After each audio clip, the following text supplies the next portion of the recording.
Hola a todos, yo soy Axel y bienvenidos a Astronomía desde cero. Hoy vamos a explicarles qué es el movimiento planetario y ahora Júpiter les va a explicar en todo el video las tres leyes de Kepler para responder la pregunta. ¿Alguna vez te preguntaste cómo sabemos cómo se mueven los planetas alrededor del Sol? Por ejemplo, la Tierra tarda aproximadamente un año en completar una órbita, pero Io tardó casi 12 años. ¿Por qué hay tanta diferencia? ¿Los planetas se mueven siempre a la misma velocidad? ¿Sus órbitas son realmente circulares? ¿Y podemos calcular cuánto tarda un planeta en dar una vuelta alrededor del Sol? La respuesta está en las tres leyes de Kepler.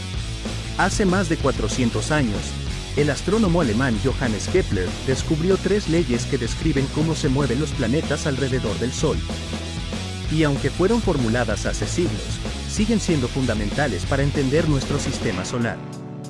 Así que prepara tus neuronas, porque hoy vamos a descubrir las tres leyes de Kepler y, por primera vez en Astronomía desde cero, vamos a utilizar algunas fórmulas para entender cómo funciona el universo. Para entender mis órbitas, primero tenemos que conocer a un hombre que pasó muchísimos años intentando descubrir cómo nos movemos. Su nombre era Johannes Kepler. Kepler fue un astrónomo y matemático alemán que vivió entre 1571 y 1630. En aquella época, los astrónomos ya sabían que los planetas orbitaban alrededor del Sol, pero había un problema.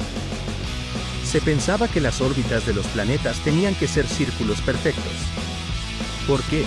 Porque durante siglos se había considerado que el círculo era la forma más perfecta y que, por lo tanto, los movimientos de los cuerpos celestes debían ser circulares.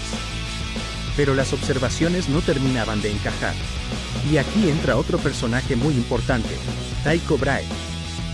Tycho Brahe fue un astrónomo danés que realizó algunas de las observaciones más precisas del cielo antes de la invención del telescopio. Durante años registró cuidadosamente la posición de los planetas, especialmente la de Marte. Después de la muerte de Brahe, Kepler tuvo acceso a todos esos datos. Y fue entonces cuando empezó a intentar encontrar un modelo que coincidiera realmente con las observaciones. Kepler probó diferentes formas de describir las órbitas. Pero había un pequeño problema. Los datos de Marte no coincidían perfectamente con una órbita circular. La diferencia era pequeña, pero para Kepler era demasiado grande como para ignorarla. Así que decidió abandonar una idea que había dominado la astronomía durante siglos, que los planetas tenían que moverse en círculos perfectos. Y después de muchos cálculos, llegó a una conclusión revolucionaria. Las órbitas de los planetas no son círculos, son elipses. Hasta ahora, durante mucho tiempo se pensó que los planetas se movían en círculos perfectos, pero Kepler descubrió que esto no era correcto. Las órbitas de los planetas son elipses. Pero, ¿qué es exactamente una elipse? Una elipse es una figura parecida a un círculo, pero que está ligeramente alargada. Y tiene una característica muy importante: posee dos puntos llamados focos. En el caso de las órbitas planetarias, el Sol se encuentra en uno de esos focos, no en el centro de la elipse. Por eso, durante su recorrido, un planeta no está siempre a la misma distancia del Sol. Hay un punto de la órbita en el que el planeta está más cerca del Sol. A ese punto lo llamamos perihelio, y el punto en el que está más lejos se llama afelio. Por lo tanto, la primera ley de Kepler dice: los planetas se mueven alrededor del Sol siguiendo órbitas elípticas, con el Sol situado en uno de los focos de la elipse. Y esto puede parecer un detalle pequeño, pero cambia completamente nuestra forma de entender el movimiento de los planetas, porque si la distancia entre un planeta y el Sol cambia durante su órbita, entonces surge una pregunta: ¿el planeta se mueve siempre a la misma velocidad? Ya sabemos que las órbitas de los planetas son elípticas. Pero ahora tenemos otra pregunta. ¿Un planeta se mueve siempre a la misma velocidad durante su órbita? La respuesta es no. Cuando el planeta está más cerca del Sol, se mueve más rápido, y cuando está más lejos, se mueve más lentamente. Pero Kepler descubrió algo todavía más interesante. Esta diferencia de velocidad no ocurre de manera aleatoria. Para descubrir qué estaba pasando, Kepler se dio cuenta de que podía imaginar una línea que conectara al planeta con el Sol. A medida que el planeta se mueve por su órbita, esta línea también cambia de posición y va formando un área. Ahora imaginemos que medimos el área que esta línea barre durante un determinado intervalo de tiempo. Si hacemos lo mismo durante otro intervalo de tiempo que dure exactamente lo mismo, pero en otra parte de la órbita, ocurre algo sorprendente. Las dos áreas son iguales. Esto significa que, aunque el planeta recorra diferentes distancias a lo largo de su órbita, durante intervalos de tiempo iguales siempre barre la misma cantidad de área. Y esto es justamente lo que establece la segunda ley de Kepler, también conocida como la ley de las áreas. La línea que une un planeta con el Sol barre áreas iguales en tiempos iguales. Pero, ¿cómo puede recorrer distancias diferentes y aún así barrer la misma área? La respuesta está precisamente en su velocidad. Cuando el planeta está cerca del Sol, se mueve más rápido. Esto le permite recorrer una distancia mayor en el mismo intervalo de tiempo.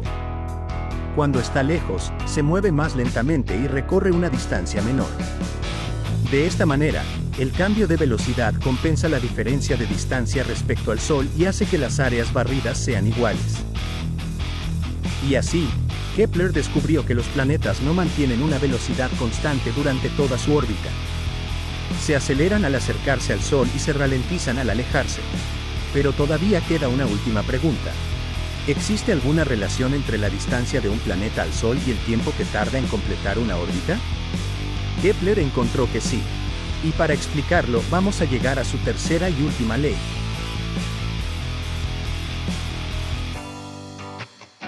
Ya sabemos que las órbitas de los planetas son elípticas y que su velocidad cambia durante el recorrido. Pero ahora podemos hacernos una pregunta todavía más interesante. ¿Qué relación existe entre la distancia de un planeta al Sol y el tiempo que tarda en completar una órbita? Porque claramente no todos los planetas tardan lo mismo. La Tierra tarda aproximadamente un año en completar una vuelta al Sol. Marte tarda alrededor de 1.88 años. Y Júpiter necesita casi 12 años. Entonces, ¿hay alguna relación matemática detrás de todo esto? Kepler descubrió que sí. Y después de estudiar las órbitas de los planetas, encontró una relación entre dos cantidades: el período orbital y el tamaño de la órbita. El período orbital, que representaremos con la letra P, es simplemente el tiempo que tarda un planeta en completar una vuelta alrededor del Sol. Y para representar el tamaño de su órbita utilizaremos la letra A, que corresponde al semieje mayor de la órbita. Pero lo interesante viene ahora. Kepler descubrió que el período orbital de un planeta está relacionado con el cubo de su semieje mayor. En otras palabras, esta es la tercera ley de Kepler. Y aunque la fórmula pueda parecer complicada al principio, en realidad es bastante sencilla. La P representa el período orbital, es decir, el tiempo que tarda un planeta en completar una vuelta alrededor del Sol. La A representa el semieje mayor de la órbita. Dicho de una forma más sencilla, es la mitad del diámetro más largo de la elipse. Y los números pequeños que aparecen arriba nos indican que tenemos que elevar esas cantidades a una potencia. En este caso, la P está elevada al cuadrado, mientras que la A está elevada al cubo. Ahora hay algo importante que tenemos que tener en cuenta. Esta versión de la fórmula funciona directamente cuando medimos el período en años y el semieje mayor en unidades astronómicas. Veamos un ejemplo muy sencillo: la Tierra. La Tierra está, en promedio, a una unidad astronómica del Sol y tarda un año en completar una vuelta. Entonces, si reemplazamos esos valores en la fórmula, tenemos P al cuadrado es igual a al cubo. Y para la Tierra, 1 al cuadrado es igual a 1 al cubo. 1 elevado al cuadrado es 1. Y 1 elevado al cubo también es 1. Por lo tanto, 1 es igual a 1. Bastante sencillo, ¿no? Pero la verdadera utilidad de esta ley aparece cuando hacemos lo mismo con otros planetas. Si conocemos qué tan grande es la órbita de un planeta, podemos calcular cuánto tarda en completar una vuelta alrededor del Sol. Y también podemos hacer lo contrario. Si conocemos cuánto tarda un planeta en completar una órbita, podemos calcular aproximadamente el tamaño de su órbita. Y esto es precisamente lo increíble de la tercera ley de Kepler. El tiempo que tarda un planeta en orbitar una estrella está directamente relacionado con el tamaño de su órbita. Una relación matemática que, hace más de 400 años, permitió describir el movimiento de los planetas de una forma completamente nueva. Bueno, por acá les dejo un problema para que practiquen. Envíen la respuesta en los comentarios. Hola de vuelta, por acá les dejo las fuentes. Como saben, siempre voy a poner las fuentes en los videos para que puedan ustedes seguir investigando del tema. Bueno, esto ha sido todo el video de hoy y nos vemos. Júpiter, saluda. Sí, nos vemos en el siguiente video.